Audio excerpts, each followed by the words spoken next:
Good morning, everyone. And it is Monday, February 8th. We had a good weekend. We got to see Tom Brady take another Super Bowl. So, statistically speaking, he's got a 12.7% chance of winning the next one since there's been 55 Super Bowls and he's won 7 of them. More than any franchise. So again, he is the winningest most team in the NFL. You've got to love that. You know what? You got to respect that. Like them, dislike them. That's still rather impressive. All right, this is Nadex Morning Analysis. My name is Todd Rich. I'm with Nadex. With me is Brian Caprice from Keep Trading Simple. Before Brian and I jump into some hot spots in the markets today and what you might want to be looking at, I do need to share that trading involves risk, may not be appropriate for everyone, and that any trading decisions you make are solely your responsibility and at your own risk. Also, this is an educational session. Please do not construe anything Brian or I say as a buy or sell recommendation. We are doing this for your educational purposes. So let's jump into it. I think the topic of the day right now, and I think this is what people are talking around the globe, the concept of inflation. Inflation, and are we going to actually finally get it? And what does it mean for different assets? So, So go ahead and tee us off. Yeah, there's a couple things. This just came across as well from CNBC a little while ago. Treasury yields are ticking higher after Yellen stimulus comments. A lot of talk last week about putting this $1.9 trillion package through. That was more or less passed as an outline. We mentioned it last week. One of the interesting things about it is some of the comments and some of the opposing view opposition made. One of them being there's money left over from the last stimulus, so why don't we use that first before we put this $1.9 trillion package in? And there was no comment. So, and again, it's valid. The $2,000 figure, we never got to $2,000 checks, but we were going to get $1,400 checks because we got the 16. But stimulus, they're just adding it on. They're not doing the same methods. Having more money there, again, people start talking about inflation. There's actually another article out this morning by a number of different online retailers. And this is a very interesting case because this has been an argument that's been raging for years. And if you guys can't see it, I'll just read it real quick. It basically says that the UK government is mulling a tax rate that have profited from the pandemic. They raise a question about opportunistic tax policy. It says the government is meant to be pro-business. However, most people feel online retailers are not paying their fair share, and the burden is falling too much on struggling high street stores. It's never made sense that brick and mortar businesses pay more in tax than their rivals who are stripping away market share. Big question is, if the UK passes something like this, are other governments going to let this opportunity pass by? Because again, eBay, Amazon, they're raking in for a while, billions, right? Yeah, Amazon's been getting hit for this for forever. Forever, right? But now they're talking about, hey, listen, if we're going to start rating these companies, starting to tax more so it's a fair playing ground, what is that going to do with inflation and everything else? So interestingly enough, gold is actually on the rise today. I mean, gold is actually having quite a rally, a return back into that 1830 area. And again, extra money, more stimulus, talking about increasing taxes even more to kind of bring more money back in.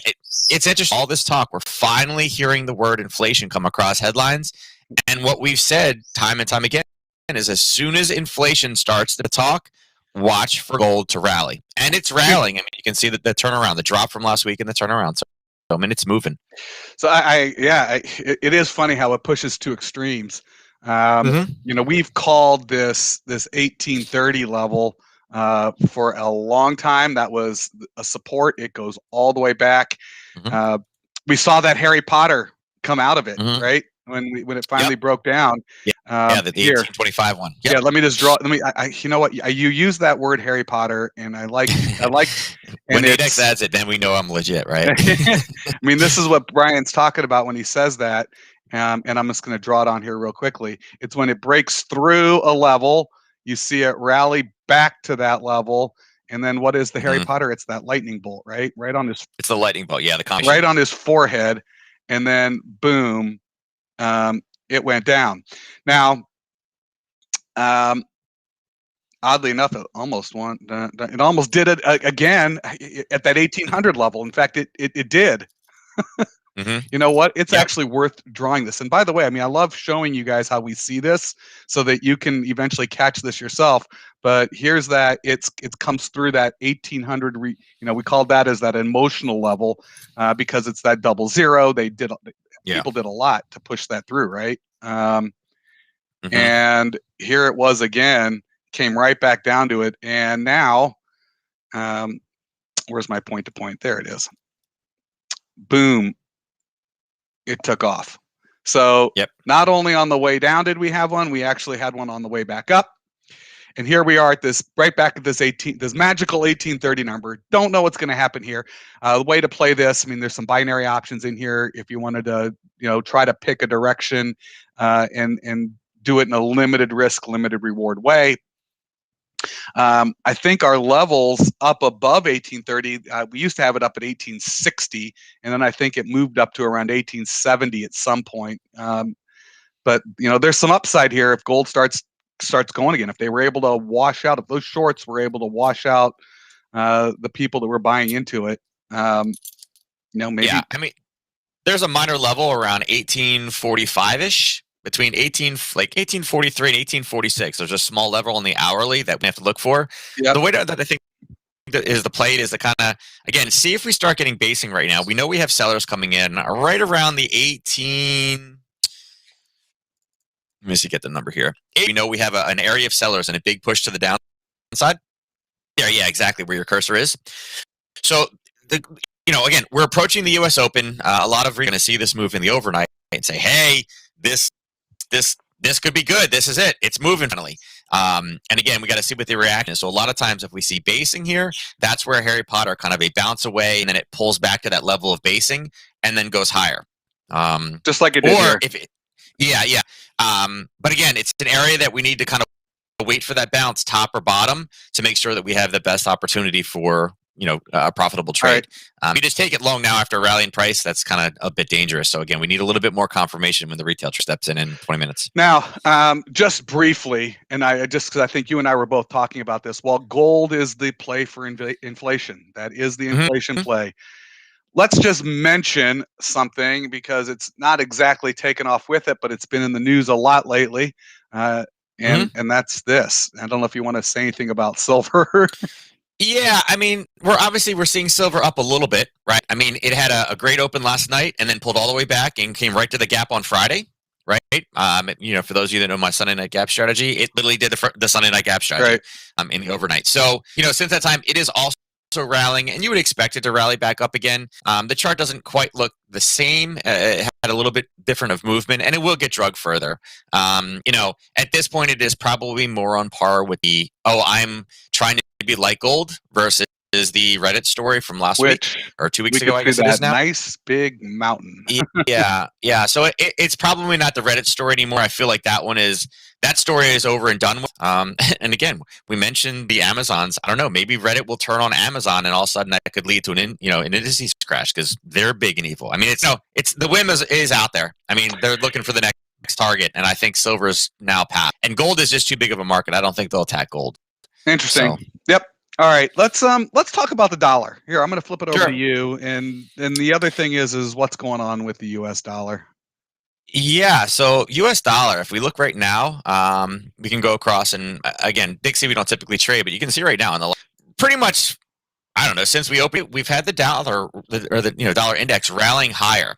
In the last 30 minutes, we've seen it take about a 20-cent drop to the downside in the last 30. It does also coincide, and again, the Dixie is not something you really trade, but you can use this to kind of trade it against other things. Again, dollar down, you're seeing gold higher, oil higher, you're seeing pretty much everything higher.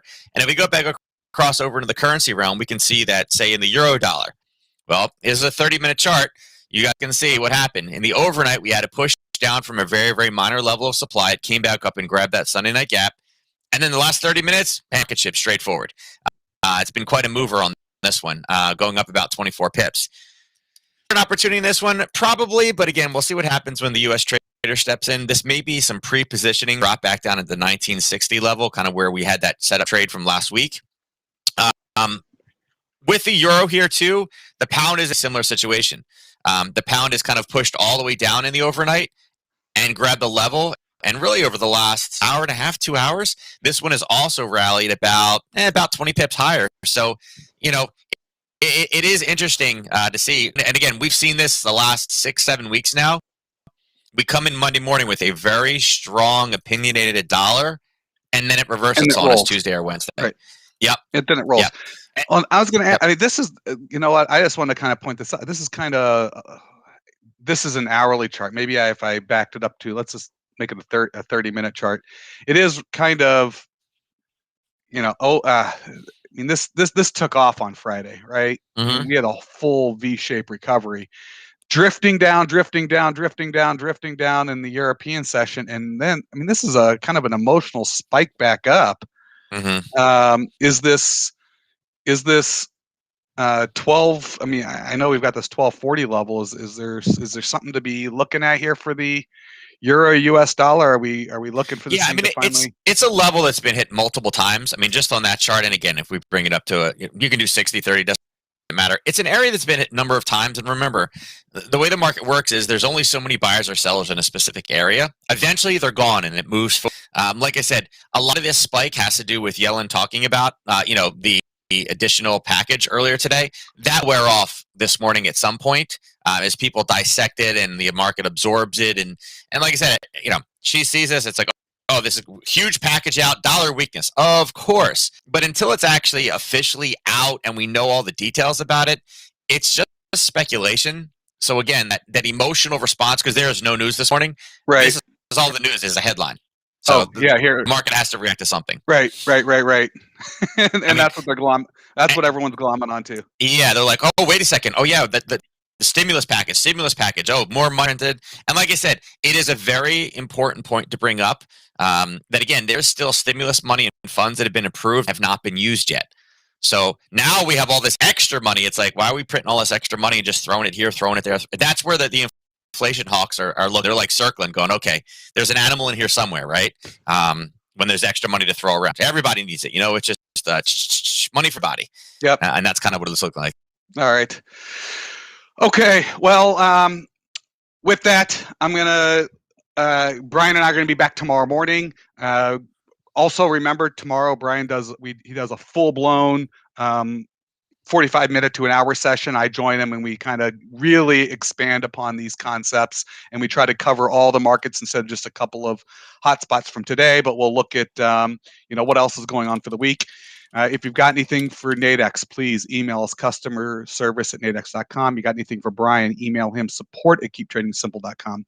Remember today what we talked about, there's the impact of inflation.